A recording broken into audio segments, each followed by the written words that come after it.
Hai, perkenalkan, nama saya Nurpan, NIM saya 2423-2015. Saya di sini berperan sebagai dokter. Saya Sumiati Longso, NIM-nya 2423-2020, saya sebagai perawat. Halo, perkenalkan saya Divini Lima Nurul, NIM saya 2423-2003, saya sebagai pasien.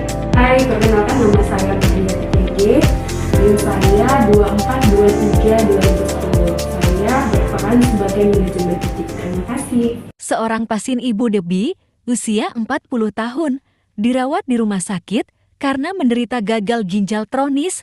Pasien sudah menjalani cuci darah hemodialisis secara rutin selama 1 tahun dengan hadir rutin 2 kali seminggu Selasa dan Kamis. BPJP telah menjadwal pasien untuk hadir hari ini. Namun pasien tetap kekeh dan menolak untuk melanjutkan prosedur cuci darah. Ia merasa lelah dan tidak ingin melanjutkan terapi meskipun telah diinformasikan bahwa menghentikan prosedur ini dapat membahayakan nyawanya. Prinsip otonomi pasien.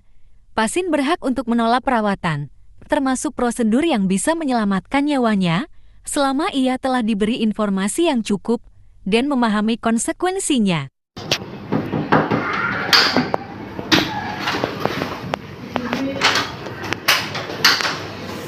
Selamat pagi Bu, saya Pak Sumi. Hari ini saya berjaga pagi ini. Dengan Ibu siapa? Dengan Ibu Divini Lima Nurul, Tanggal lahirnya tanggal berapa Bu? 2503 Baik Bu, hari ini kan Ibu ada rencana jadwal HD ya. Jadi kami sudah siapkan alatnya. Ada yang mau Ibu bicarakan? Suster, sebenarnya saya tidak mau cuci darah lagi. Saya tidak sanggup menjalani cuci darah, suster. Saya mau berhenti aja, suster. Saya mengerti kondisi Ibu, tapi Ibu tahu kan kalau nggak cuci darah nanti membahayakan kesehatan Ibu. Saya mengerti, suster, tapi suster nggak mengerti posisi saya saat ini. Saya tidak mau ada. Saya mau pulang saja, bilang sama dokter. Saya mau istirahat di rumah, suster. Saya nggak mau ada pokoknya, suster. Baik Bu, nanti saya konfirmasi sama dokter dulu. Jadi saya infokan balik lagi ke Ibu ya. Baik, suster. Terima kasih, suster. Iya Bu, sama-sama. Prinsip non-malefisensi, tenaga kesehatan harus tetap berusaha untuk tidak mencederai pasien. Namun dalam konteks ini, menghormati keputusan pasien menjadi prioritas. Selamat pagi Dok.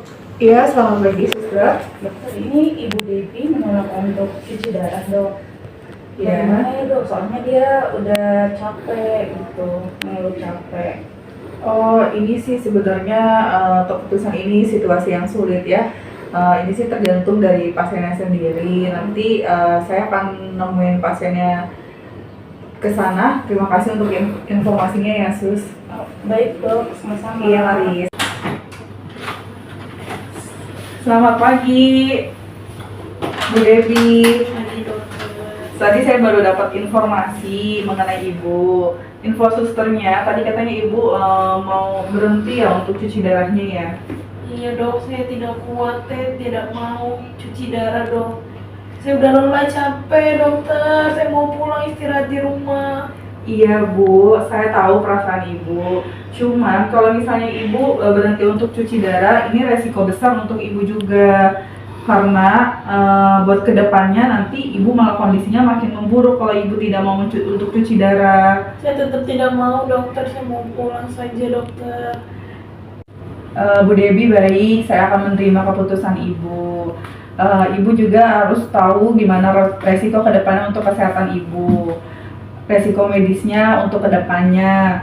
Di sini nanti saya minta bantuan kepada sama manajemen keperawatan di sini untuk mengenai berkas-berkas bahwa Ibu tidak mau menjalankan cuci darah lagi di sini.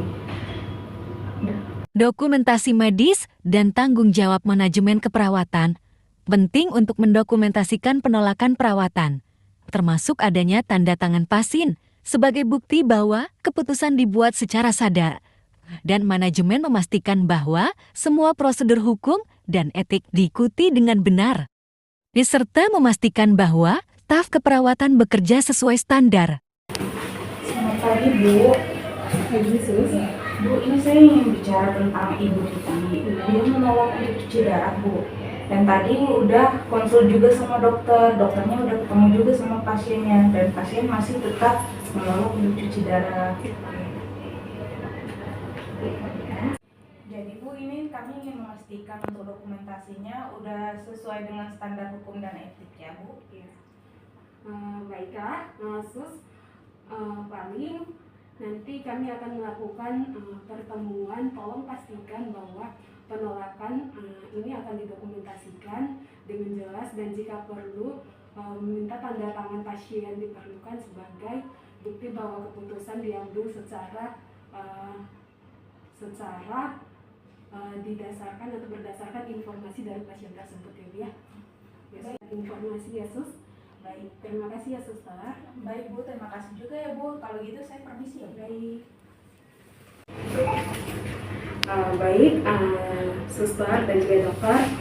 Di sini kita akan memastikan bahwa hak pasien dihormati, namun juga ada tanggung jawab kita sebagai layanan kesehatan untuk memberikan informasi yang jelas kepada pasien tersebut. Kemudian apakah pasien telah memahami dengan benar konsekuensi dari keputusannya yang diterima sama pasien atau yang diinformasikan sama pasien gitu ya. Oke baik Bu, di sini saya juga sudah menjelaskan secara rinci kepada Ibu Debbie untuk mengenai resikonya ke depannya nanti. Kalau begitu nanti saya atur pertemuan antara keluarga sama dokter ya Bu. Baik, terima kasih ya sus. Iya, terima kasih juga ya Bu ya. Kesimpulan, perawat sebagai pemberi asuhan keperawatan harus memperhatikan aspek legal dan etik dalam proses pemberian pelayanan kesehatan agar hasil dari pelayanan kesehatan diberikan menjadi lebih bermakna. Kunci penting dalam pemberian asuhan keperawatan kepada pasien atau klien adalah dengan menghargai setiap hak dan perasaan pasien. Dengan proses seperti itu, pasien akan merasa aman dan menerima proses pemenuhan kebutuhan dan layanan yang didapat. Selain itu, asuhan keperawatan sebaiknya dilakukan dengan menerapkan kode etik keperawatan.